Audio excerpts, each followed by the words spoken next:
Hello les amis, j'espère que vous allez bien.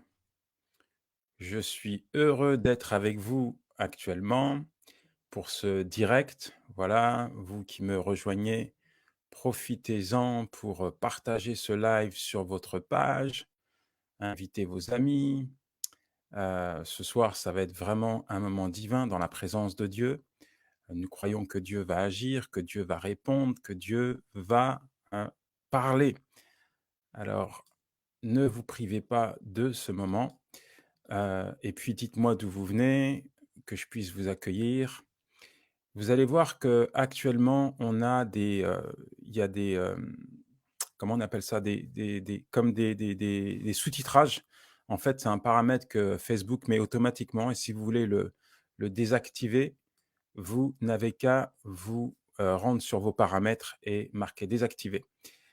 Voilà, voilou. Merci. Bonjour, bonjour, bonjour d'Atlanta. Bonjour, bonjour Laetitia. Bonjour. Voilà, Nelly de Guadeloupe.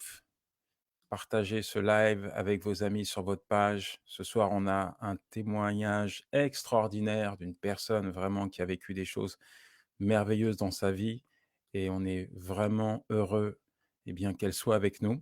Je ne vais pas vous en dire plus, on va l'accueillir, mais comme d'habitude, on commence à l'heure, on va essayer de finir à l'heure. Je ne sais pas si vous étiez là hier, mais nous avons vraiment passé des temps divins dans la présence de Dieu. Et waouh, waouh, waouh, waouh. J'ai eu des retours de personnes qui ont été guéries. On a prié pour la guérison de certaines personnes qui étaient là. Et on a eu des retours par mail après, parce que ce soir, on va vous envoyer un mail pour avoir un petit peu votre opinion sur ce qui s'est passé pendant cette soirée. Et puis, il y a des gens qui m'ont dit, bah, j'ai été guéri. Et ça, c'est juste divin. Vous voyez, Dieu peut passer derrière un écran pour toucher une vie et guérir une personne qui est malade. Et ce que Dieu a fait hier, il peut le faire aujourd'hui dans votre vie. N'en doutez pas, croyez-le seulement. Et c'est ceux qui croient qui voient la gloire de Dieu se manifester. Alors, nous sommes là donc ensemble et nous allons bien sûr prendre un temps de prière à la fin. N'hésitez pas, je le redis, à partager ce live avec vos amis sur votre page. Et puis, je vais introduire mon invité qui est là. Il va prendre juste une petite minute pour vous saluer, pendant que moi, je vais faire une petite modification. Voilà, il a l'habitude, ne vous inquiétez pas. Ben, présente-toi, je me coupe 2 minutes, j'ai un petit souci technique, mais ne t'inquiète pas. Ah, je te remets le micro. Voilà, voilà. Allô, est-ce que tu m'entends, Yanis? Oui, super. Bonjour Alors, Ben. alors, bonjour tout le monde. Bonjour tout le monde depuis la rive sud de Montréal, au Québec. Où est-ce que chez nous, il est 1 heure de l'après-midi. Alors, bonjour à tous ceux qui nous suivent d'Europe ou d'ailleurs. Je pense du Québec aussi. Tu m'as dit qu'il y a pas mal de pays qui te suivent, Yanis. Oui. Alors, Et, si vous avez du mal avec mon accent, c'est un mélange d'accent français et québécois. Je suis né en France, j'ai grandi 25 ans en France. Ça fait 12 ans que je suis au Québec, marié avec une Québécoise, avec des amis québécois. Alors, je sais plus trop si je suis français ou québécois. Donc, ça s'entend. Je vais essayer d'avoir l'accent le plus international possible. il est beau ton accent, garde-le. Et on en profite pour saluer l'Église Nouvelle Vie qui nous suit également en live avec le pasteur Claude Hood, qu'on salue vraiment, que Dieu vous bénisse au Canada. C'est un petit peu, je vais pas dire, en tout cas, c'est vraiment cet outil qui nous permet de nous connecter les uns avec les autres, qui est Internet. Et quel que soit là où on se trouve, en quelques clics, boum, on est les uns avec les autres au travers du net. Et on salue haut et fort et de tout cœur nos amis de Montréal à Nouvelle Vie. Yes, Longueuil. Voilà, je ne me yes, suis pas sir. trompé. Exactement. Et j'ai hâte de revenir au mois d'octobre. On prie pour ça, pour que le déconfinement arrive. On a hâte de te revoir. La dernière fois que tu étais venu, c'était un mois de février, janvier. En pleine tempête de neige. C'était la tempête. Il y avait quasiment 45 centimètres de neige. Mais c'était vraiment... on a tous été marqués par ton passage, pareil. Même si dans la salle, il y avait moins de monde à cause de la tempête, ton message a vraiment été marquant pour beaucoup. Alors, Ben, tu t'es présenté brièvement. On a compris que, de par ton accent, que tu as un petit mélange, un côté français, un côté canadien. Mais parle-nous un peu de ce que tu fais dans la vie. Tu es pasteur, et tu écris également, tu as un blog que tu entretiens. Bref, dans les grandes lignes, dis-nous un petit peu ce que tu fais afin que les gens qui ne te connaissent pas puissent bien te connaître. Yes, je veux vraiment commencer par te remercier, Yanis. Merci pour cette invitation. Et je suis vraiment, vraiment honoré de passer ce temps-là avec toi. Et merci pour ton ministère à toi. Je veux vraiment publiquement t'honorer à travers ce live-là. Il y a vraiment une faveur de Dieu sur toi. Il y a quelque chose de spécial. Et t'es un homme inspirant que je regarde de loin. Je suis content qu'on va bientôt peut-être se revoir, comme tu dis, au Québec. Mais t'es quelqu'un qui m'inspire beaucoup et je suis super, super honoré d'être avec toi aujourd'hui. Alors, je m'appelle Ben Aguila. Je suis marié depuis 12 ans avec la plus belle Canadienne. Fait que ne cherchez plus, je l'ai mariée, Anne-Marie. On a 3 garçons, Ruben, 10 ans, Lévi, 8 ans et Nathan, 3 ans. Des futurs stars de soccer ou de foot pour nos amis d'Europe. C'est eux qui vont, j'espère, financer un jour mon ministère plus tard quand ils seront des stars du foot. Et je suis pasteur à l'Église Nouvelle Vie depuis 7 ans. Je suis pasteur des jeunes familles. Je suis aussi l'assistant du pasteur Claude Houd depuis 7 ans. C'est aussi un de mes plus grands privilèges. Et j'ai aussi démarré un ministère en ligne pour rejoindre les hommes de ma génération, les maris, les pères, qui s'appelle « Tu seras un homme ». Tu seras un homme. On vous donnera le lien du site de Ben à la fin, et puis vous pourrez aller voir tout ce qu'il fait.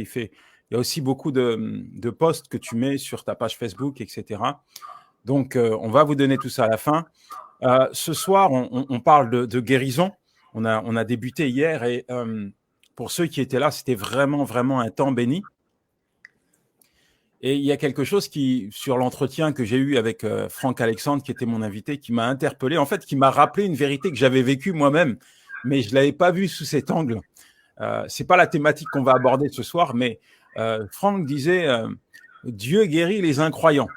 Mm-hmm. Et je me suis dit, mais c'est vrai ça. C'est vrai, Dieu guérit les incroyants.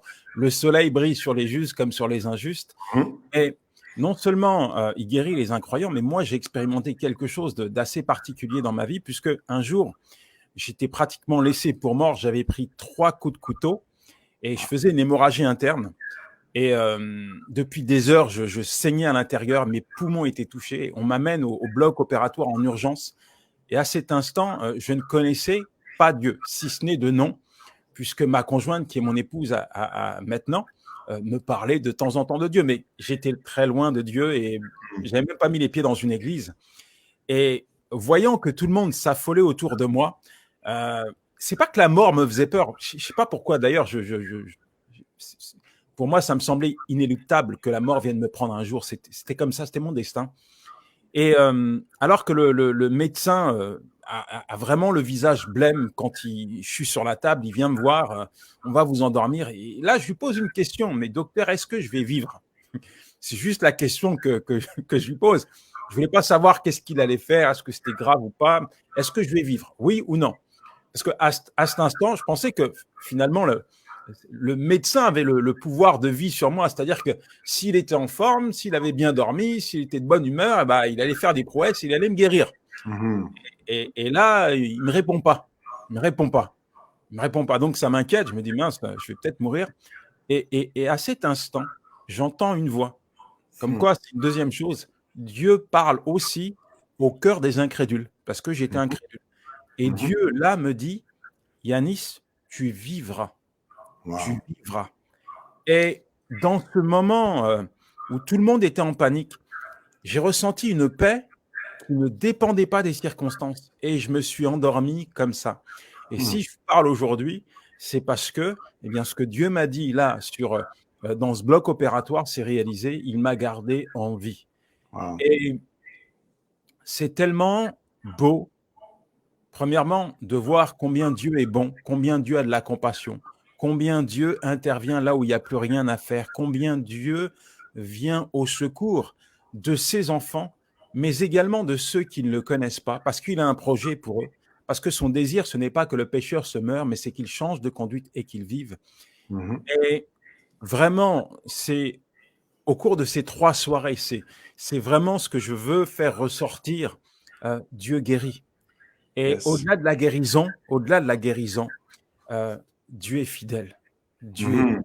tout ce que Dieu fait, tout ce que Dieu dit est bon pour nous. Yeah. Et avant d'aller plus loin, j'aimerais commencer par un petit psaume.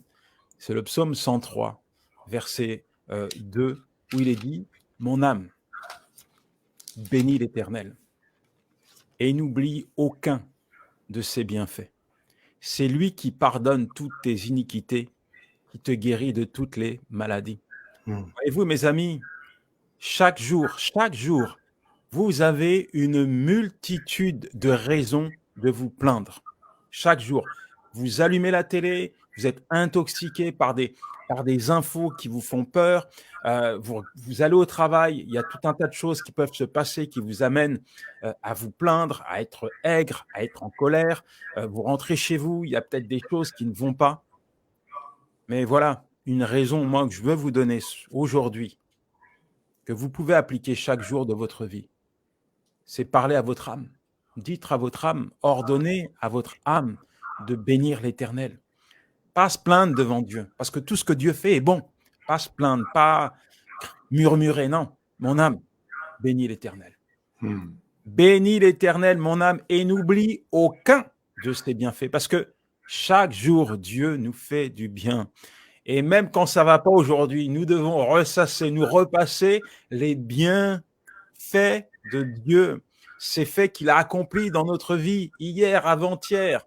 Et puis, en même temps, ce matin, vous êtes réveillés. Qu'est-ce que vous avez donné? Qu'est-ce que vous avez payé pour ouvrir les yeux et pour avoir le souffle de vie? N'est-ce pas un signe de la bonté de Dieu à votre égard? Alors, il y a une multitude de raisons de vous plaindre, mais vous avez également la meilleure des raisons de remercier Dieu. Mon âme bénit l'Éternel, parce que c'est lui qui pardonne toutes tes iniquités, qui te guérit de toutes tes maladies. Voilà, je ne vais pas prendre toute la place parce que je sais, tu m'as envoyé un petit peu ton plan de. C'est très bon ce que tu dis. Puis la gratitude, même qu'on soit croyant ou non, c'est même prouvé scientifiquement que la gratitude, c'est bon pour notre santé. Ouais. De se remémorer les bonnes choses et de les verbaliser, c'est bon pour notre cerveau, c'est bon pour notre santé. Alors nous, croyants, on doit encore plus s'appliquer ce que la Bible le dit. La science le confirme aujourd'hui, mais la Bible le dit depuis des millénaires. Donc, et c'est un choix, c'est pas facile. On a beaucoup d'occasions de râler ou de chialer, comme on dit au Québec, mais c'est bon pour nous. Et Dieu nous le demande d'être capable de se rappeler qu'est-ce qui est bon. Et puis, il y a une chose aussi, c'est que quand tu exprimes ta reconnaissance à Dieu, eh bien, ça réjouit son cœur. Mm-hmm. Non? Yes, sir. Ouais, tout à fait. Tout à fait. Par Comme, exemple, prenons comme l'exemple, Ben, je te dis que tu es beau. Ça réjouit ton cœur. Si je commence à me plaindre de toi, eh ben, finalement, je vais fermer ton cœur, tu vas faire une grimace. Humainement parlant, bah, c'est jamais gratifiant de dire des choses qui sont désagréables à une personne. Mais quand tu lui dis des bonnes choses, ce matin, je me suis levé, ma femme elle m'a dit, mais qu'est-ce que t'es beau, mon amour. Plus les années passent, plus tu t'embellis. Ben, ça me réjouit le cœur. même en tant que père, tu sais, moi j'ai 3 gars, là, puis encore, j'ai 1000 illustrations sur mes garçons. Mais l'autre jour, je leur avais dit, papa, il vous a acheté un truc, c'était pour leur Switch. Et ils m'ont dit, ah, t'es le meilleur des pères du monde. Et puis finalement, ce que j'ai commandé sur Amazon n'arrive pas. Et puis je me suis rendu compte que j'ai pas appuyé sur Send. Fait que j'ai jamais fait l'envoi, fait qu'on n'a jamais reçu le jeu. Et moi, c'était le pire père du monde. Je connais la. Oui, la gratitude, ça fait du bien au cœur d'un père. Bon, est-ce que ceux qui nous regardent ce soir, vous pouvez mettre un petit post pour remercier Dieu pour ce moment que nous passons. Dites-lui merci, dites-lui que vous l'aimez, dites-lui quelque chose. Dites-lui quelque chose pour réjouir son cœur. Et croyez-moi, Dieu vous voit et il va lire votre post. Ne vous inquiétez pas pour ça. Alors, le thème que tu as proposé, c'est la guérison en 3 dimensions, en 3D. Yes, ouais. Quand tu m'as parlé de guérison physique, moi, j'aimerais te partager mon expérience personnelle. Et ce serait vraiment un mix de mon expérience personnelle et de ma compréhension à moi, théologiquement, de la guérison. Pour moi, c'est important, si tu veux, que L'expérience personnelle est importante et la théologie tout autant. Fait que c'est un alliage des deux. Et mon histoire peut vraiment se résumer à travers un verset qui donne trois dimensions de c'est quoi la guérison physique. Trois, puis même pour prendre une image de sport et de foot, c'est même les trois divisions. Il y a vraiment une notion de graduation. Tu vas augmenter dans ta compréhension de c'est quoi la guérison à travers ces trois dimensions-là. Puis c'est juste un verset. C'est dans l'Ancien Testament, dans un livre qui s'appelle le livre de Daniel. Daniel, c'était un jeune intello qui avait été déporté de son pays d'origine avec d'autres de ses amis à lui. Puis si on a des femmes enceintes qui nous suivent en ce moment, là, j'ai trois super prénoms à leur proposer. Les trois amis de Daniel s'appellent Shadrach, Meshach et Abednego. Et c'est très, très cool. Abednego Gauthier ou Shadrach Gauthier, ça peut être très cool. Je sais pas si jamais tu avais l'intention encore dans le gars dans It's Over. Et fait que ces gars-là sont déportés, ils vivent dans un pays étranger. Et en fait, à ce moment-là, ils vont vivre en Irak, l'équivalent de l'Irak d'aujourd'hui. Puis à l'époque déjà, tu avais un despote, un fou, un tyran, qui va demander à tout le monde, il va construire une tour en or, puis il va demander à tout le monde de se prosterner devant la tour en or.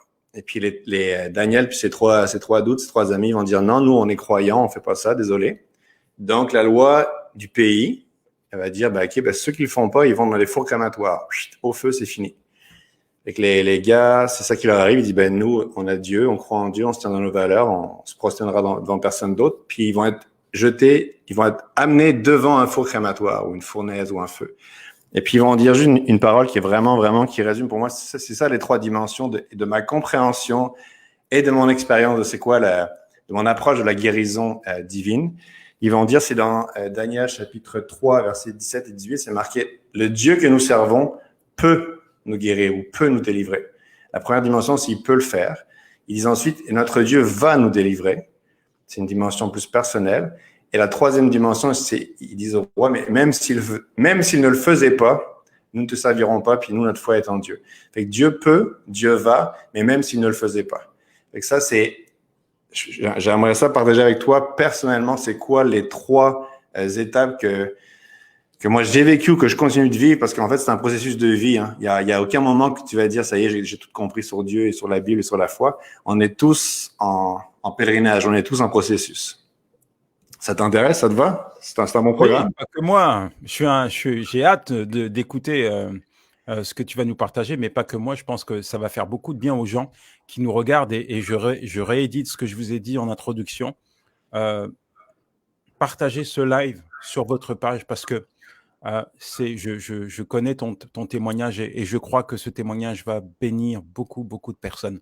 Donc, prenez juste quelques secondes, partagez ce live. Et au travers d'un partage sur une page, Dieu peut toucher une personne qui ne se rend pas sur ma page. Et on le fait juste pour mettre Dieu en avant, pas pour la gloire de l'homme, mais pour montrer haut et fort tout ce que Dieu est capable de faire. Et il y a tellement de gens aujourd'hui, vous l'avez vu, hein, on parle de guérison, mais il y a le Covid-19, donc vous savez combien la maladie fait peur, combien la maladie terrorise et combien aussi l'homme est fragile.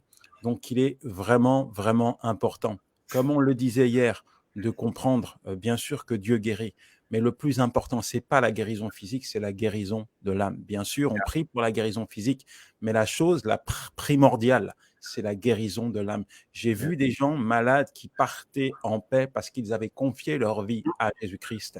Et puis, j'ai vu des gens qui sont partis dans la douleur, dans la souffrance, parce que leur âme n'était pas à Jésus-Christ et ils n'étaient pas en paix. Donc, oui, j'ai envie de t'entendre. Ouais, puis moi je te remercie pour ce sujet-là parce que c'est vraiment un sujet important, comme tu le dis en ce moment. Puis c'est un sujet qui concerne tout le monde parce que les gens qui nous écoutent, qu'ils soient croyants, athées, incrédules ou désabusés, whatever, on a tous besoin de guérison parce qu'on va tous traverser ou la maladie, que ce soit physique, mentale ou les épreuves. Et c'est un sujet qui concerne tout le monde. Puis moi, tu connais mon histoire, tu connais l'histoire de mon garçon, mais j'aimerais commencer par la première dimension pour toutes les gens qui nous regardent et qui disent de quoi qu'ils parlent, les deux gars. C'est qui ces deux gars? Puis comment est-ce qu'on peut parler de guérison en 2020? C'est weird leur affaire, etc.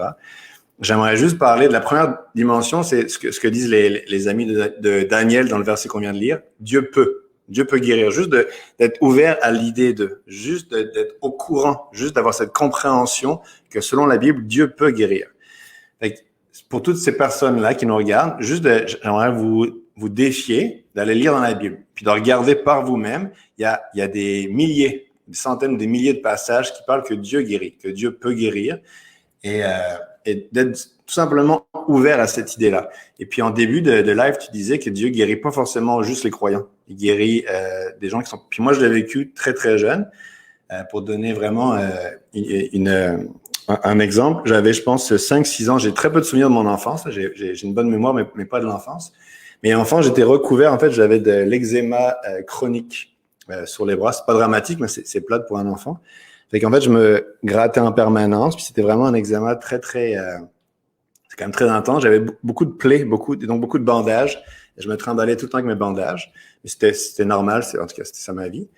Et moi, mes parents, quand j'étais tout petit, mes parents, en fait, ils étaient très amis avec un gars comme toi à l'époque, un évangéliste, quelqu'un qui partageait le message de l'évangile partout, en Normandie, dans la région où est-ce que j'ai grandi. Et à chaque fin de semaine, il appelait mes parents pour dire, venez avec moi. Fait que lui, il prêchait, il annonçait le message. Ensuite de ça, il faisait un appel. Et ensuite de ça, il demandait à tous ceux qui étaient malades de venir en avant, puis il priait pour eux. Puis ma mère et mon père, ils l'accompagnaient pour la musique, pour être chauffeur, etc. Et c'était comme des assistants à toi ou du monde à toi qui t'aident aujourd'hui. Puis moi, j'ai 5-6 ans. Je suis au fond de l'église à chaque fin de semaine. Je comprends pas tout ce qui se passe. Fait que je pose plein de questions. Puis je me rappelle qu'à l'époque, moi, je suis au fond de l'église, je fais pas de bruit, je joue avec mes Playmobil, puis je comprends rien à ce qui se passe. Et à chaque réunion, le monsieur il dit, ceux qui sont malades, venez en avant, puis je vais prier pour vous. Là, je pose des questions, je comprends pas, etc. Puis mes parents me disent, laisse faire, c'est pour les adultes, etc. C'est compliqué, on t'expliquera. Mais vraiment, je veux comprendre. Puis j'écoute, puis je me rappelle, il dit tout simplement, Dieu peut guérir. Dieu peut guérir. Est-ce que vous le savez ou vous le savez pas? Dieu peut guérir. Puis à cette époque-là, aujourd'hui, c'est plus une époque où est-ce qu'on essaie d'impliquer nos enfants avec nous, de vouloir que nos enfants participent à tout. Mais à l'époque où moi j'étais plus jeune, c'était vraiment les enfants, vous restez dans le fond, faites pas de bruit. Fait qu'à un moment donné, un dimanche, le gars, il fait son appel et tout. Puis il dit ceux qui sont malades. Puis j'échappe à la surveillance de mes parents, puis je me lève avec mes bandages, puis je vais vers le monsieur. Puis là, même ma mère essaie de me rattraper parce que c'est une réunion d'adultes. Mais j'y vais, tout petit, 5-6 ans. Et j'ai vraiment peu de souvenirs de mon enfance, mais ça, je m'en rappellerai toute ma vie. Le lendemain de ça, je me lève dans notre maison, et puis je regarde mes bras, puis il y a comme plus rien. Puis je me rappelle avoir crié à mes parents, j'ai plus rien. Puis tu vois, par la suite, en grandissant, j'ai fait des études scientifiques, mais je me rends compte que très très jeune, j'avais déjà un esprit rationnel, parce que le jour même que j'avais plus rien et j'ai plus jamais eu de cet examen-là, j'étais allé voir un ami à mon école qui s'appelait Gary, puis lui, il était recouvert même d'eczéma, c'était terrible. J'étais allé le voir, puis j'ai frotté mon bras contre lui pendant des jours pour être sûr que c'était une vraie guérison, puis que ça reviendrait pas, tu sais. J'étais un enfant, je comprenais rien dans la Bible, je comprenais absolument pas qui était Dieu, je considère pas que j'étais chrétien, j'étais un kid, j'étais un enfant qui comprenait rien. Je savais même pas lire ni écrire à cette époque-là, mais j'étais juste ouvert à l'idée que ça se peut. Apparemment, il y a des gens qui disent que Dieu peut guérir. Et ça, je te dirais que c'est déjà pour juste avoir cette ouverture d'esprit. C'est vraiment en commençant, c'est pour tous les gens qui nous suivent. Il y a beaucoup de chrétiens qui vont nous suivre et qui vont dire, bah oui, on le sait, Dieu peut guérir, c'est marqué dans la Bible. Mais pour tous les gens qui nous regarderaient et qui diraient comme de quoi qu'ils parlent, juste vous encourager. Et si c'était vrai? Et si ça fait que soyez simplement ouverts à l'idée.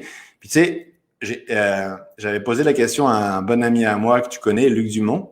Je lui avais dit, Luc, qu'est-ce que tu dirais à quelqu'un qui croit pas du tout en Dieu? Qu'est-ce que tu lui dirais et qui est dans le trouble, qui est en galère, comme on dit? Qu'est-ce que tu lui donnerais comme conseil pour lui dire, il faut que tu pries? Puis Luc, il m'a dit, qu'est-ce que tu as à perdre? Dire à la personne, qu'est-ce que tu as à perdre si tu es dans le trouble? Au moins, tente ta chance, parle à Dieu. En commençant, j'aimerais vraiment, ça c'est vraiment la première dimension, Dieu peut guérir. Juste, sois ouvert à l'idée et de simplement OK, apparemment, hein? Qu'est-ce que tu as à perdre? Qu'est-ce que tu as à perdre? Alors, si tu nous regardes puis que tu n'es jamais dans une église de ta vie, tu n'as aucune connaissance théologique, biblique, whatever, Dieu guérit pas forcément, Dieu guérit pas juste les érudits, Dieu guérit pas juste les chrétiens, Dieu guérit pas une élite. Et on sait pas en fait comment ça se passe, mais Dieu guérit. Fait que sois juste ouvert à l'idée. C'est la première dimension. Mais Ben, avant d'aller plus loin, est-ce que le mot guérison est un mot qui est constamment, parce que tu vas en parler, mais aujourd'hui tu parles, tu as été enfant, tu as été guéri, mais est-ce que dimension de guérison est toujours dans ton cœur? Est-ce que, parce que on est confronté directement, indirectement à la maladie. Est-ce que ça t'a servi plus tard, justement, le fait que Dieu intervienne dans ta vie? Est-ce que tu t'es souvenu à ton âge adulte, où tu as été confronté à des choses comme ça, que Dieu était celui qui guérissait? Ouais, je pense que ça a été une semence en tout cas. Ça a été un premier souvenir d'enfance qui m'a juste déjà mis dans l'idée de, OK, je suis au courant qu'il y a quelqu'un dans le ciel qui est capable de. Puis c'est juste déjà d'avoir eu, c'est une première expérience qui m'a, je crois, préparé à. Mais un souvenir d'enfance peut pas te permettre d'aller bien loin. Tu sais, t'as besoin d'avoir plus d'approfondissement. J'avais ce souvenir-là, mais je peux te garantir que j'avais besoin de plus et d'être plus proche de Dieu, de plus connaître Dieu pour ce qui m'attendait pour la suite. Et si je peux, en tout cas, je vais essayer de lire avec le moins d'émotions possible et de façon le plus apaisé possible. Mais moi, ma théologie, ma compréhension de Dieu guéri a vraiment été extrêmement chamboulée, remise en question ou même mis à terre en janvier 2012. En janvier 2012, j'ai 30 ans, je suis jeune marié, on vient d'avoir un petit garçon qui a 18 mois. Ma femme et moi, les deux, on est chercheurs à Montréal. Le compte en banque est plein. On a un beau loft au centre-ville de Montréal. Tu sais, c'est une belle vie qui est devant nous, tout tracé, on fonce. Il y a une belle carrière qui est devant nous. On va à l'église le dimanche, mais c'est tout roule, là. Et en quelques semaines, mon petit garçon qui était en pleine santé, Ruben, qui avait 18 mois, en quelques semaines, vraiment du jour au lendemain, a commencé à tousser, a commencé à faire de la fièvre, et qu'on l'a amené 1 fois, 2 fois, 3 fois, 5 fois aux urgences, parce qu'il s'étouffait. Donc les médecins nous ont dit, on sait pas, ça doit être une grippe, ça doit être ci, ça doit être ci, ça doit être ci, ça doit être ça. Et on est finalement resté 1 mois à l'hôpital. Et le 1er janvier 2012, ça c'est des scènes que je vais m'en rappeler jusqu'à mon dernier souffle. Le 1er janvier 2012, il y a 3 jeunes médecins qui viennent vers nous, à ma femme et moi, et qui nous disent asseyez-vous. On sait pas comment vous le dire. On avait une hypothèse qui était complètement en bas de la liste, et cette hypothèse est devenue le numéro 1 sur la liste. Asseyez-vous, votre garçon est atteint d'un cancer. Et c'est un cancer extrêmement agressif, c'est au stade 4. C'était les médecins anglophones. Le mot qu'il avait dit pour parler de la tumeur, il dit « It's huge », c'est énorme.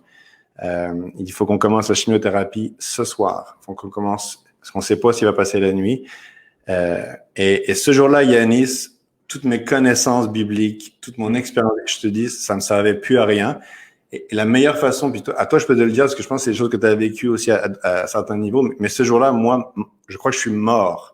Il y a quelque chose en moi qui est mort, puis c'est une balle que je viens de prendre en pleine tête. Je me suis effondré et il y avait aucune force en moi, aucune foi en moi. J'étais un homme mort. Puis, tu sais, il y a un passage dans la Genèse que je lis, puis pour moi, c'est vraiment très familier. C'est lorsque ça parle c'est Jacob, le papa de 12 garçons. Et à un moment donné, ses frères, ils viennent vers le papa, puis ils disaient, ton dernier, Joseph, est mort, voici son vêtement, il est mort. Puis il y a un verset qui dit, Jacob, le papa, s'écria, laissez-moi mourir, mon fils est mort, laissez-moi mourir pour retrouver mon fils. Son fils n'était pas encore mort, lui n'était pas encore mort, mais c'était ça son état d'esprit, la peine l'avait envahi, et ce jour-là, il est mort. Et moi, je m'en rappellerai toute ma vie de ce jour-là. Mes beaux-parents sont venus me réconforter. Mon pasteur Claude, est venu ce jour-là. Toute la famille s'est rassemblée, mais moi, c'était comme, essayez même pas de me consoler. Mon fils va mourir et je vais mourir. Et tu vois, la deuxième étape de comprendre, connaître, puis entrer dans cette dimension de guérison physique, pour moi, c'est de dire Dieu va. OK, Dieu peut guérir, mais là, Dieu va. Mais j'avais aucune force pour dire Dieu va. Je peux pas dire, je te dis, je peux pas te mentir, il y a aucune fibre en moi qui a dit, hey, non, Dieu va le guérir. Non, je suis mort. Puis, si je peux donner une image, un exemple, un verset, un passage, une image sur comment est-ce que tu rentres dans le côté Dieu va, pour moi, c'est un cri. C'est un cri, puis j'aimerais te donner un verset que j'aime beaucoup, c'est dans les psaumes, psaume 34, ça dit « Quand les justes crient, l'Éternel entend et les délivre de toute leur détresse. L'Éternel est près de ceux qui ont le cœur brisé et il les sauve, et il les guérit, ceux qui ont l'esprit dans l'abattement. » Et pour moi, pour rentrer dans cette dimension de Dieu va me guérir, ça commence par un cri. Un cri, c'est pas juste crier un cri extérieur, mais c'est vraiment une dimension de je comprends, je réalise que c'est soit Dieu qui m'aide, soit je peux rien faire. C'est soit mon Père, soit je peux rien faire. C'est soit mon Père qui est dans le ciel, soit c'est fini. et je hurle de toutes mes tripes. Pour donner une image, mettons, il y a quelques années, on était allé en vacances avec mes 3 garçons, et à un moment donné, c'était un pays étranger qu'on parlait qu'espagnol. Et je disais à mes garçons, attention, restez près de moi, c'est un pays étranger, si vous perdez, ça va être mes garçons, comme peut-être les tiens, ont du mal à écouter leur papa. Et à un moment donné, il y en a un qui s'est enfui et qui nous a pu retrouver. Et nous, on l'a perdu et lui nous a perdu. Ça n'a pas duré longtemps, mais il était perdu dans un pays étranger. Et là, il a hurlé, papa, papa, il a crié. C'est vraiment ça la dimension pour comprendre que Dieu va guérir. C'est je crie de toutes mes forces, Seigneur, c'est juste toi, on n'y arrivera pas. Puis moi, je l'ai vécu quand on est juste crie à l'Éternel. Tu sais, le mot crier, c'est vraiment quand les justes disent à l'aide, au secours, au secours.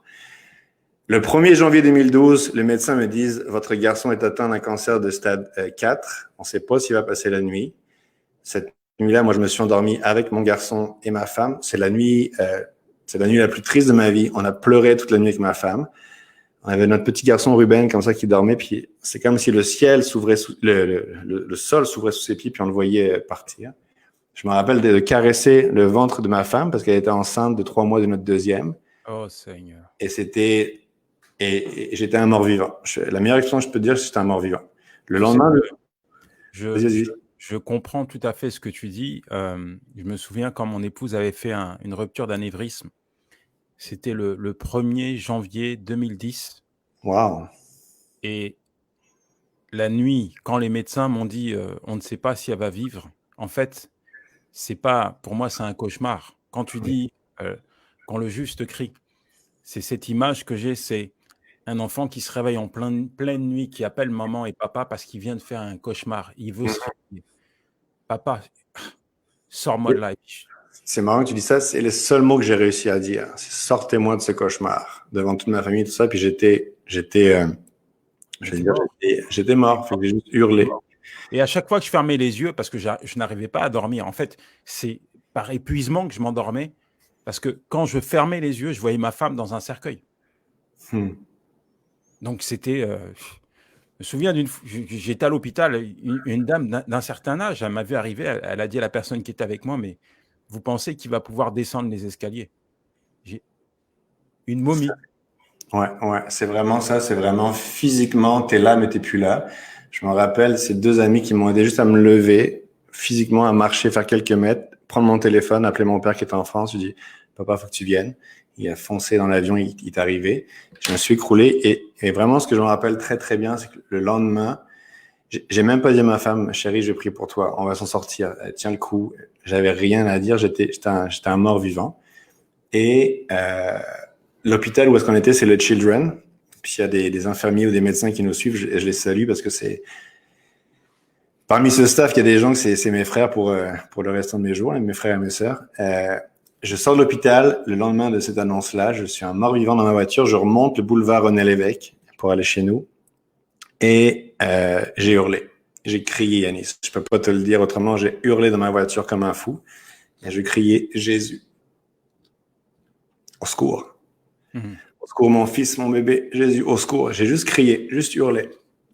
Il n'y avait aucune théologie, il n'y avait aucune prière rationnelle, il n'y avait aucune « Seigneur, tu dis dans ta parole que mon Dieu, j'ai appris que je pense. » J'ai crié à Dieu. « Seigneur, si tu nous aides, on y arriver. Sans toi, on n'y arrivera pas. » Je suis arrivé chez nous, les médecins m'ont dit « Faites vos valises parce que vous allez être à l'hôpital pour le prochain 10 mois. » J'ai fait mes valises, je me suis effondré par terre. Je me rappelle avoir mis de la musique très forte, de la louange, pour essayer Et j'ai écrit dans mon appartement. Je faisais juste dire « Jésus au secours, Jésus au secours. » Et tu vois, j'ai été 10 ans chercheur avec un doctorat en neurosciences, fait que je suis quelqu'un de rationnel, qui réfléchit, qui pense, qui essaie de comprendre, qui essaye mais je ne pourrais jamais t'expliquer ce qui s'est passé je pourrais pas t'expliquer rationnellement ce qui s'est passé par la suite, mais je crois que c'est là que pour moi, tout jamais le miraculeux fait partie de la vie et que tu peux faire des études, que tu peux être rationnel et croire que Dieu est au-dessus des lois et peut les transcender et faire un miracle.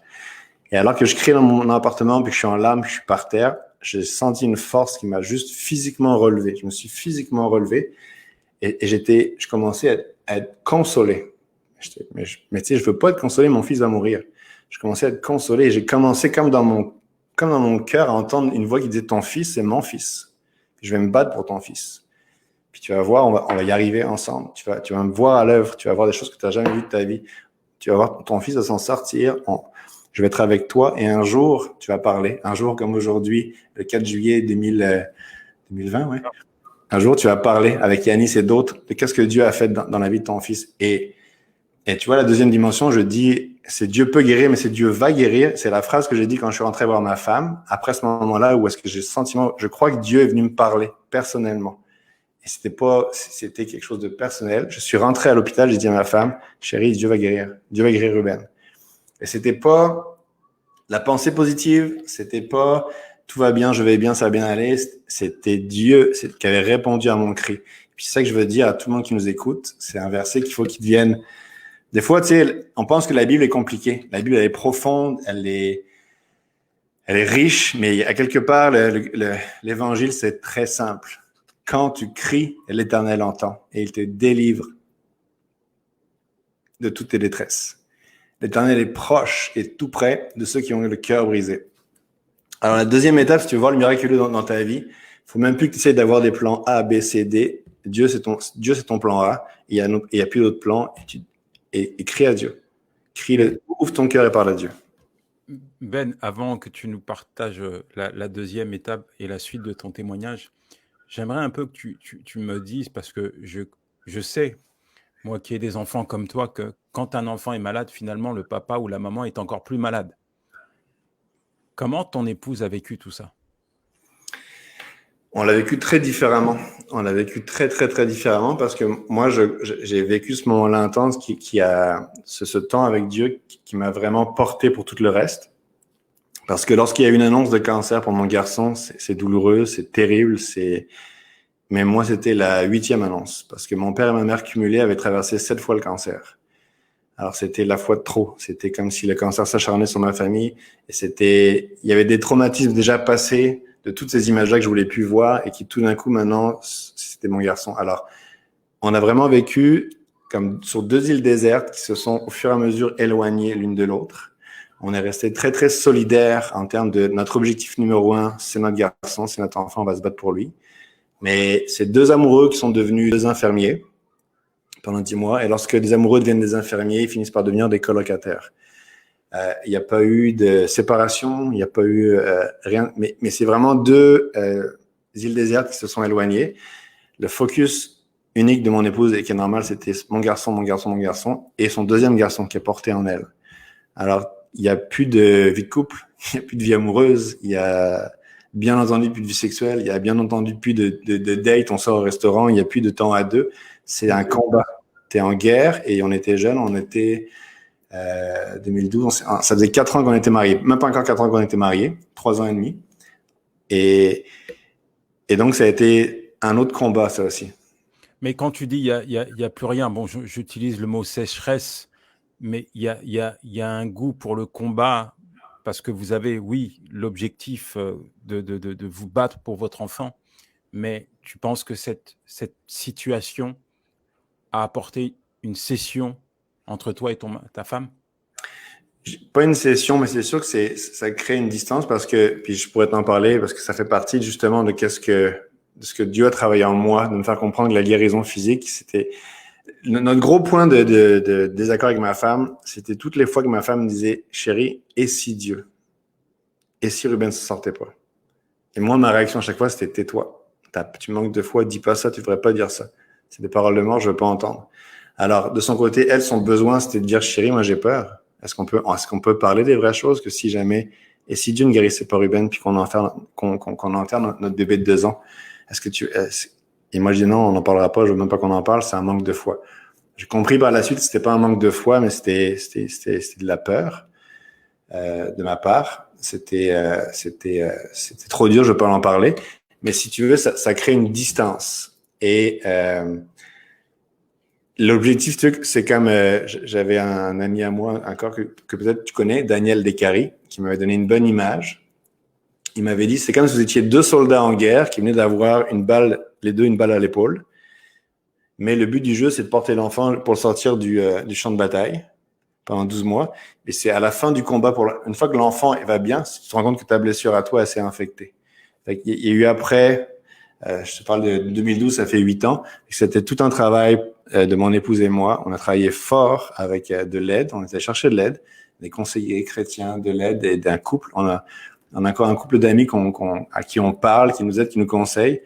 Parce que dans toutes les couples, on vit des tensions et des occasions de se diviser. Mais là, c'était très, très intense. Mais Ben, il y a beaucoup de gens qui sont malades et moi-même, j'ai traversé des moments assez douloureux. Et je ne suis pas un surhomme. Je ne suis pas constitué d'une étoffe spéciale. D'ailleurs, quand on regarde la Bible, il y a beaucoup de personnes, on prend l'exemple de Élie qui va demander la mort parce qu'il est menacé, il s'enfuit, il demande la mort, il attend la mort. Est-ce que le « et si » est lié à un manque de foi? Quand on se pose une question qui est parfois purement humaine, et si? Et si? Est-ce que quand on se dit, ça m'interpelle parce que ma belle-sœur est décédée à 34 ans d'un cancer. Elle aimait Dieu. Elle aimait Dieu. Et j'ai eu la lourde tâche d'annoncer son décès à sa fille. Et quand je sors de l'hôpital, je me rends à son appartement pour voir si elle avait préparé quelque chose, des papiers. Et j'étais donc avec mon épouse et en fait, tout était resté en l'état. C'est-à-dire que rien de prêt, rien de rangé, rien. Et je dis à mon épouse, mais ta sœur, elle est malade depuis 4 ans. Elle a pas préparé un dossier au cas où elle décéderait, ne serait-ce que pour sa fille. Et là, ma femme me dit, mais elle n'a jamais envisagé de mourir. Elle n'a jamais envisagé de mourir. Ça, c'est une attitude de foi, d'accord? Mais parfois, on traverse des couloirs et cette question, on se la pose humainement parlant. Et si? Puis, justement, pour moi, c'est le point central. C'est peut-être la chose la principale que j'aimerais partager avec ceux qui nous écoutent aujourd'hui, c'est que le « et si » fait partie de la foi et qu'ultimement, le « et si » c'est la troisième dimension de la foi. Puis c'est la troisième division, c'est l'élite de la foi en guérison divine, c'est d'affronter le « et si ». Parce que c'est une réalité. Si tu veux vivre juste de guérison en guérison, à un moment donné, tu vas avoir un problème parce que statistiquement, tu sais, les chiffres du coronavirus, on n'est pas tous d'accord sur quoi le taux de mortalité, ça dépend des pays et tout et tout, mais le taux de mortalité de l'humanité, c'est 100%. Fait que si tu fais juste prier pour la guérison, la guérison, la guérison, je sais pas si tu le sais, mais on va tous mourir de quelque chose. Fait que c'est évident que tu peux pas juste vivre d'une guérison à une autre, d'une guérison à une autre. Et le « et si », c'est justement dans le passage que j'ai choisi pour toi aujourd'hui de Daniel 3, c'est la question. Et c'est ce qu'ont déclaré Shadrach, Meshach et Abednego. Notre Dieu peut, notre Dieu va, mais même s'il le faisait pas, on est attaché à Dieu et pas au miracle. Je suis attaché à Dieu pour qui il est, je suis attaché à Dieu parce que c'est mon Père. Je suis pas attaché à ce qu'il va faire, je suis déjà attaché à ce qu'il a déjà fait. Si Dieu ne devait rien faire d'autre, il a déjà tout fait. Et le « et si », c'est l'étape ultime, c'est la maturité ultime de la foi. Mais je crois que c'est un processus de vie. Je crois que on peut pas l'imposer à tout le monde. On peut pas imposer de dire, il faut que tu regardes la vérité en face. C'est chacun qui doit faire son processus. Pour moi, ça a été plus long. Pour moi, ça a été plus long parce que le « et si », je l'ai vécu. Moi, on a prié, jeûné des années pour mes parents. Mais à 26 ans, j'ai enterré ma mère de son cancer. Et à 30 ans, j'ai enterré mon père. Alors, le « et si », je l'ai déjà vécu. Mais j'étais pas prêt à le vivre pour mon fils parce que j'avais pas fait la paix dans mon cœur avec Dieu. Alors, Seigneur, pourquoi? Parce que le « et si », ça ouvre la porte à toutes les pourquoi. Et la foi, ultimement, je crois que la maturité dans la foi, c'est d'être en paix avec les pourquoi. D'être en paix avec, il y a des réponses que je ne sais pas. Mais Dieu est Dieu et Dieu, il le sait. Et d'ailleurs, si tu regardes le passage de Daniel 3, il dit Dieu va nous guérir, Dieu va nous délivrer, Dieu peut nous délivrer. Ouais, mais sauf qu'ils les ont fait jeter dans la fournaise. Fait qu'ils sont allés dedans, sauf que dedans, ils n'étaient pas seuls. Il y avait une quatrième personne, c'était l'image de Jésus. Alors le « et si », ça ouvre la porte il faut que tu comprennes que oui, Dieu ne répond pas à tout, mais il faut être attaché à qui Dieu est, pas seulement à ce que Dieu va faire. Je pense qu'il y a une forme de résignation, pas dans le mauvais sens du terme, mais résigné à accepter la volonté de Dieu. Dieu, l'Éternel a donné, l'Éternel a ôté. Quoi qu'il advienne, que la volonté de l'Éternel s'accomplisse dans ma vie. Comme la prière de Jésus qui dit « Père, éloigne de moi cette coupe, mais cependant que ta volonté se fasse. » Et puis, vas-y, excuse. Non, vas-y. Je suis pas résignation, oui et non. Pour moi, en fait, c'est que je crois que la phrase des trois hommes, Shadrach, Meshach et Abednego, c'est une phrase de foi, même s'ils le faisaient pas, on va te servir. Mais en fait, je crois qu'elle est quelque chose qui est faux dans cette phrase-là, parce que Dieu va le faire. Dieu est fidèle, puis Dieu va guérir, Dieu va intervenir. Mais la vraie phrase, c'est « et même si Dieu le fait pas comme je pensais ». Pour vraiment donner l'image, c'est que moi, je priais je vais essayer de te faire l'histoire courte, là, mais avant son cancer, mon père s'était fait offrir d'être le pasteur d'une église. C'était un maison qui était pasteur. Il dit maintenant, je sens que je suis plus en santé, puis ça va être à toi d'y aller maintenant. Puis mon père avait grandi dans beaucoup de pauvreté.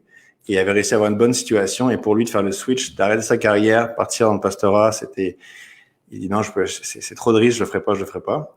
Et toute sa vie après, il a regretté. Après ça, il a traversé plusieurs fois le cancer. Et je me rappelle que mon père me disait, la Ben, hein, si je m'en sors, go, on va foncer, Dieu m'appelle. Puis l'appel que j'avais eu il y a quelques années, c'est maintenant. Et on a prié pour ça. Puis c'était, OK, maintenant, Dieu va guérir mon père. Et c'est parti. Et Dieu l'a pas fait. Et si tu penses si tu regardes la situation, tu pourrais dire, OK, Dieu l'a pas fait. Dieu a pas répondu à notre prière de dire, Seigneur, on veut parler de toi, on veut faire. Mais en fait, Dieu l'a pas fait comme on pensait.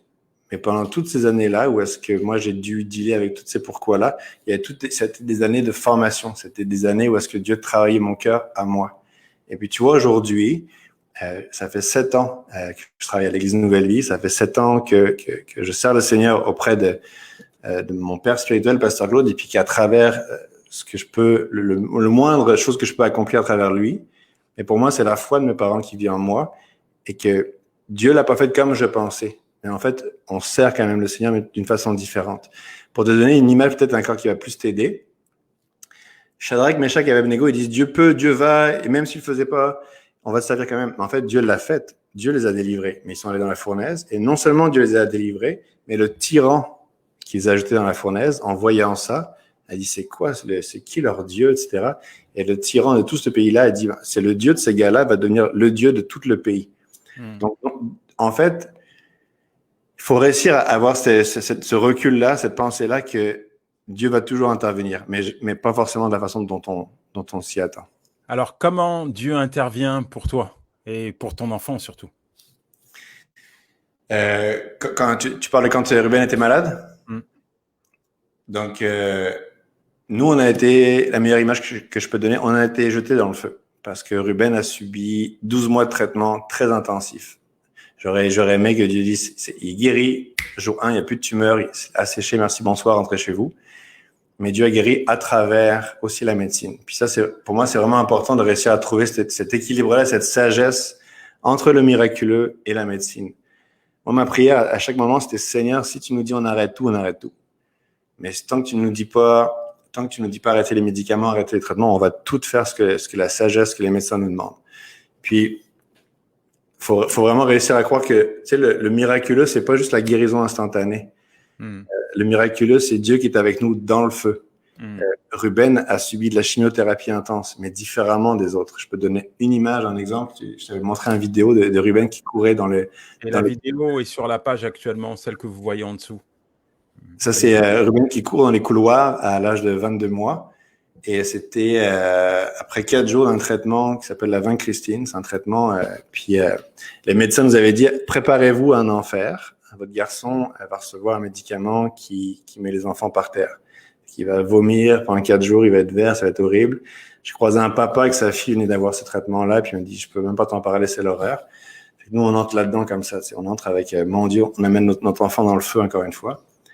Et Ruben n'a même pas eu une seule fois un réflexe pour vomir. Il a mangé, on voyait manger des chips, on le voyait aller dehors, comme si ça l'atteignait pas. Je me rappelle, le médecin rentrait dans la salle et dire, je peux pas t'expliquer, Ben, je sais pas pourquoi.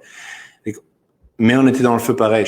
Je peux pas te dépeindre un tableau tout rose que Ruben n'a jamais souffert. Non, il a souffert. Il y avait une grâce sur lui. Pour moi, la foi, c'est de croire que Dieu nous empêche pas d'aller dans le feu, mais c'est de croire que Dieu vient avec nous dans le feu. Et Dieu va pas supprimer toute souffrance, mais je crois vraiment que Dieu va remplir notre souffrance de sa présence, et ça fait vraiment, on le traverse différemment. On nous avait dit, attendez-vous à ce que après 6 mois de chimiothérapie, on va lui faire une opération qui s'appelle une éventration abdominale. Fait que juste le mot, là, t'as l'impression qu'on parle d'un animal.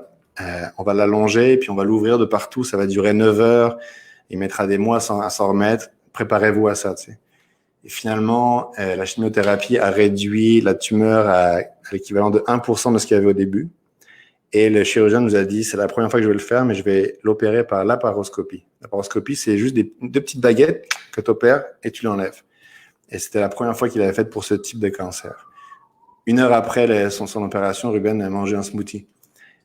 C'est des choses comme ça, si tu veux, qu'à chaque fois, on était projetés dans le feu, mais Dieu était avec nous et ça a fait la différence. C'est lui qui vous a donné la force de tenir même quand ça n'allait pas. Exactement, exactement. C'est vraiment, je crois que c'est ça la meilleure définition de la grâce. La grâce que Dieu donne, c'est une force qui est comme pas naturelle. C'est dans le feu, je devrais brûler, tu sais. Dans le feu, je devrais être en train de brûler, mais je brûle pas. Dieu est avec moi, puis il me donne une force qui est pas normale, une force qui est. Puis, je crois qu'ultimement, ça c'est la guérison même de nos peurs, c'est la guérison de nos angoisses, c'est la guérison. C'est ça aussi la guérison physique. C'est de croire que Dieu peut calmer toute la tempête qui est autour de nous et qu'on peut traverser des saisons horribles en ayant une paix. Ça aussi, c'est une forme de guérison. Alors, il y a un temps pour pleurer, il y a un temps aussi pour se réjouir. Et vous allez pleurer pendant de longs mois, tu l'as dit, c'est 12 mois de chimiothérapie, de traitement, etc. À quel moment tout ça s'arrête? Alors, Ruben ses traitements ont commencé en janvier 2012 et se sont arrêtés en mai 2013. Donc, c'est quasiment 1 an et demi. Il y a eu beaucoup, beaucoup de traitements. Au bout d'1 an et demi, les médecins t'annoncent que les traitements sont finis. Mais ils t'annoncent aussi que c'est un cancer qui est tellement agressif qu'il y a un risque de récidive pendant 5 ans. Donc, pendant les 5 premières années, il a été suivi aux 2 mois, aux 3 mois, aux 6 mois chaque année. Et les médecins étaient très clairs en nous disant si le cancer récidive, on n'en a pas de traitement. Chaque récidive, c'est pas curable. Votre enfant va décéder. Et c'était 1 chance sur 2 de récidive. Donc, pendant 5 ans, tu vis avec plusieurs rendez-vous à chaque fois en allant à l'hôpital et t'attends la réponse t'attends un appel d'un médecin qui te dit bonne nouvelle ou mauvaise nouvelle. Donc ça, c'est vraiment un niveau de pression qui est lourd, mais là encore, qui est difficile. Puis on n'a pas été des surhommes. Des fois, c'est dévastant, c'est tellement stressant. Mais ça te force à vivre un commandement ou un conseil de Jésus qui nous dit ne vous inquiétez pas du lendemain. Chaque jour suffit sa peine. Fait que je te dis qu'on a été obligé de le mettre en place. Aujourd'hui, Ruben est avec nous. Merci Jésus pour aujourd'hui. On verra pour demain. Tu sais. Fait que ça a été comme ça pendant 5 ans. Et je te dirais que la dernière étape, après ça, au bout de 5 ans, Ruben est sorti. Puis là, maintenant, les médecins ça fait 2013, ça fait 7 ans de rémission. Fait que j'ai vu l'année passée un oncologue qui m'a dit, votre garçon est guéri. Il est médicalement guéri. Ce cancer-là ne peut pas revenir, ne reviendra pas. Donc là, on est plus dans la célébration de sa guérison. Waouh, waouh, waouh. Magnifique, magnifique témoignage, tellement encourageant de voir que finalement, il faut compter sur Dieu, que Dieu ne nous déçoit et nous ne décevra jamais, jamais Yeah. et jamais.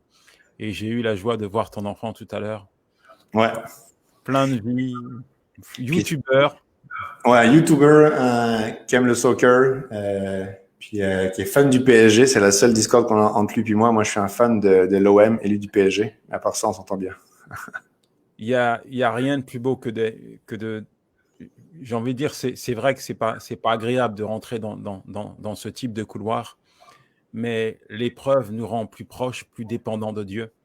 Et c'est souvent au sein de l'épreuve, dans les déserts, que nous apprenons à fléchir les genoux devant Dieu et à dépendre totalement, complètement de lui. Et après, notre vie n'est plus jamais la même. Et les gens, parfois, me disent, mais Yanis, t'es bizarre. Non, je suis pas bizarre. On choisit pas son épreuve, mais moi, j'ai choisi de faire de chaque épreuve une leçon. Il y a toujours une leçon divine que Dieu veut nous enseigner. Mm-hmm. Et je dis souvent, j'en veux pas de l'épreuve. Je suis pas maso, hein. J'en veux pas. Qu'elle reste là-bas. Mais quand même, quand je discute avec les gens qui vont traverser des épreuves, je vois qu'il y a toujours une saveur divine dans ce Ouais. qu'ils disent, dans leurs propos. Et aujourd'hui, c'est toi qui nous racontes ton témoignage et le témoignage de ton fils. Demain, quand il sera grand, je suis absolument certain que c'est lui qui Yes. témoigne de la gloire de Dieu. Amen. C'est lui. Et Ouais. ouais, Ouais, je dis amen à ces paroles et j'y crois. Et juste avant qu'on se parle tous les deux, la Ruben est venue prier pour moi. Il a dit, merci Jésus pour le live avec Yanis. Je te prie que plein de gens croient que tu existes et que tu guéris. Fait que c'était beau. C'est Ruben qui commence déjà à faire le ministère avec moi. il n'a pas peur de la caméra, il peut venir dire bonjour, hein. Là, maman les a enfermés les trois dehors dans la piscine pour Oh. qu'ils puissent jouer. Je voulais juste, Yanis, terminer avec un dernier encouragement pour les gens. Je sais pas si on a le temps ou pas. Oui, ensuite tu vas prier pour les gens. Ouais, je voudrais juste terminer avec un dernier encouragement parce que il y a plein de gens qui nous regardent puis qui disent ouais mais qui sont encore dans le pourquoi. Pourquoi est-ce que leur épouse est décédée? Pourquoi est-ce que leur conjoint est décédé? Leurs parents, le pourquoi. Puis il y a vraiment, j'aimerais apporter juste un tout dernier témoignage d'une guérison intérieure parce que on s'en parlait tous les deux un peu plus tôt. La guérison physique c'est une chose, mais c'est la guérison du cœur qui est vraiment le plus important. Il y a un passage dans la Bible qu'il y a 10 personnes qui sont malades de la lèpre. Jésus les guérit les 10. Il y en a juste un seul qui revient pour dire merci. La guérison physique, c'est bien, mais c'est la guérison de ton cœur qui compte. Puis je voudrais juste donner un dernier verset pour les personnes, pour les encourager. C'est vraiment un verset que j'ai gravé littéralement sur ma peau. C'est Genèse chapitre 35, versets 20 et 21. C'est un verset de vie que le Seigneur m'a donné, puis j'aimerais vraiment donner comme encouragement à tout le monde. Comme je te disais, j'ai enterré mon papa et ma maman du cancer et c'était difficile d'affronter tout ça. Je voulais pas qu'on parle d'eux parce que parler du décès de mes parents, c'était amener cette mort-là dans la vie de mon fils qui avait un cancer, fait que c'était blackout total. Mais vraiment, Dieu travaillait mon cœur en disant, faut que tu fasses la paix avec ce passé-là. Faut que tu fasses la paix avec ce qui t'a fait mal, faut que tu fasses la paix. Il faut que tu me le donnes, Ben. Et l'année passée, je suis retourné en France pour la première fois avec mes garçons. C'était la première fois de leur vie que je les amenais dans le pays de papa. Ça fait 10 ans qu'ils me disaient, ils sont où grand-papa, ils sont où grand-maman? Papy, mamie, hein. Je leur dis juste, ils sont morts, on passe à d'autres choses. Aucune photo, rien, aucun souvenir. J'avais vraiment effacé le passé. Et l'année passée, l'été passé, on était en France et j'ai amené mes garçons et ma femme dans mon village d'enfance, dans ma maison d'enfance, dans ma rue, dans mon école. Et j'avais vraiment cette conviction-là sur mon cœur qui est un peu weird, mais suis-moi, je vais bientôt finir, de commencer mon voyage en allant au cimetière de mes parents auquel j'étais jamais allé. Et dans mon arrière-plan chrétien, c'était un peu bizarre parce que on a toute la notion de laisse les morts avec les morts. Puis mais j'avais une conviction dans mon cœur de le faire. Fait qu'on était allé tout en famille auprès du cimetière. Et j'ai pris mes enfants par la main, ma femme et mes enfants, on s'est mis à genoux et j'ai juste fait une prière. J'ai juste dit merci Jésus pour les parents que tu m'as donnés et la foi qu'ils m'ont transmis. Je te donne toute ma peine et je me relève Seigneur et bénis mon présent et bénis mon futur. Et puis je me suis relevé. Et je me suis relevé guéri Yanis. Je me suis relevé avec un fardeau en moi. Je me suis relevé avec une lourdeur en moi. Je me suis relevé avec des pourquoi que j'ai laissés. Et quelques jours après, j'ai lu un passage dans la Bible qui m'a vraiment bouleversé, puis que je me suis gravé sur mes poignets. C'est Genèse 35, versets 20 et 21. Ça dit, Jacob se mit à genoux devant la tombe et Israël se releva. Et c'est mon histoire de vie et c'est l'histoire de vie que je veux encourager tout le monde. Jacob, ça veut dire le menteur. Jacob, c'est celui qui dit, comment est-ce que ça va? Ouais, ça va bien. Non, ça va pas bien. Il y a plein de pourquoi que tu as gardé pour toi. Mais si tu viens devant la tombe, puis la tombe, c'est pas la tombe de tes parents, c'est pas la tombe, c'est le tombeau vide de Jésus. À chaque fois que tu viens et que tu pleures devant Dieu, que tu te mets à genoux, tu dis Seigneur, voici mes pourquoi. J'ai mal, je comprends pas. Voici toutes mes questions et que tu es vrai avec Dieu, que tu es la vraie personne. Tu te relèves et tu es Israël. Israël, c'est celui qui règne avec Dieu. Et pour moi, la vie chrétienne, elle se réduit à ça. Si tu as des questions, si tu as des pourquoi, je t'invite vraiment à aller devant le tombeau vide, à tout seul ouvrir ta vie et de pleurer devant Dieu. Et quand tu te relèves à chaque jour, c'est différent. Merci. Merci infiniment pour ton partage, pour ta sincérité, ta transparence. Et juste avant de conclure, j'aimerais te demander de prier. C'est vrai qu'il y a beaucoup de gens qui réagissent et beaucoup de personnes ont été touchées, interpellées par ton partage. Il y a des gens qui sont malades Dieu connaît toutes choses, Dieu connaît vos cœurs, vos souffrances, vos maladies. Et je vous demande juste de poser votre foi sur la prière, pas sur Ben, mais sur Dieu. Falquez, ajustez votre foi en la parole de Dieu. Et alors que Ben va prier pour vous, laissez Dieu intervenir dans votre vie, laissez Dieu apporter la guérison dans votre vie, laissez Dieu apporter la restauration dans votre vie, laissez Dieu prendre les fardeaux pesants que vous portez actuellement, laissez Dieu venir vers vous. Ben, est-ce que tu peux prier, s'il te plaît? Merci Jésus pour cette heure qu'on a passée ensemble avec Yanis et avec toutes ces personnes qui nous écoutent. Seigneur, je te prie vraiment qu'à travers mes mots imparfaits, Seigneur Jésus, mon expression imparfaite, Seigneur, que tu puisses faire une œuvre, Jésus. Je te prie, mon Dieu, pour toutes les personnes qui ne te connaissent pas et qui regardent cette vidéo, toutes les personnes que tu puisses semer dans leur cœur que Dieu peut guérir, que tu peux les guérir. Seigneur, je te prie qu'il y ait plein de gens qui te mettent à l'épreuve. Mettez-moi à l'épreuve et vous verrez si je suis Dieu.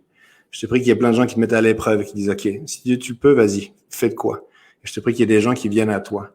Seigneur, je te prie il y a plein de gens qui sont en ce moment dans le feu de l'épreuve, qui sont en traitement, oui, pour le coronavirus, mais qui sont aussi dans des salles de chimiothérapie, des gens qui sont en traitement, qui sont dans le feu. Seigneur, je te prie que tu entendes leurs cris. Je te prie qu'ils crient vers toi. Seigneur, toi, tu entends le cri. Quand tu as un juste cri, l'Éternel entend et les délivre de toutes leurs angoisses. Seigneur, je te prie que tu donnes une conviction personnelle à chaque personne qui nous écoute, qui est dans le feu, que tu vas guérir. Et Seigneur, je te prie pour toutes les personnes qui sont brisées par les pourquoi. Brisées par pourquoi, Seigneur, tu l'as pas fait. Je te prie, mon Dieu, que tu fasses réaliser dans leur cœur que même si ça s'est pas passé comme ils pensaient, tu as agi, tu vas agir. Et je te prie pour la guérison des cœurs, Seigneur. Je te prie pour la maman, le papa, le jeune homme, le grand-papa, la grand-maman qui sont brisés, anéantis dans leur cœur, dans leurs émotions, dans leurs angoisses. Je prie pour une guérison du cœur. Seigneur Jésus, tu viens et tu apaises. Merci pour la guérison physique. Merci parce que tu guéris aujourd'hui de toute maladie. Et merci parce que tu guéris nos âmes, tu guéris nos pensées, tu guéris nos cœurs. Seigneur, je te remercie pour ce temps, mon Dieu, et je te dis merci aujourd'hui, Seigneur, pour tout ce qu'on va entendre dans les prochains jours à la suite de cet échange, et que Seigneur, toute la gloire te revienne à toi, Jésus. Amen. Amen. Amen. Merci infiniment, Ben. Alors, on vous met le lien du site de Ben, où vous allez retrouver un petit peu ses posts et puis tout ce qu'il fait. Vous avez également le site de l'Église Nouvelle Vie, où il y a beaucoup de ressources. N'hésitez pas à vous connecter sur le site de Nouvelle Vie, de l'Église Nouvelle Vie. Vous allez voir, vous n'allez pas être déçus. Quant à moi, je vais vous donner rendez-vous demain. Demain, on sera avec Nicolas Panza, qui lui a été atteint du Covid-19 et qui a vécu quelque chose aussi d'assez particulier. Il est pasteur et nous serons aussi accompagnés d'un pasteur docteur. Hein, ça existe, des pasteurs docteurs. Des gens qui ont beaucoup à nous partager, ont béni tout le corps médical et lui, il a été dans la tempête du Covid et puis je pense qu'il a une analyse très intéressante.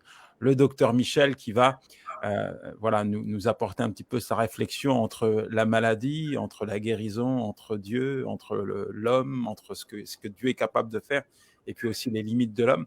Donc, ne manquez pas ce rendez-vous. Ça sera le dernier pour cette session sur la guérison divine. C'est demain, 19h. Et aussi, on vous met le lien de la page YouTube si vous voulez vous abonner. Je suis fatigué.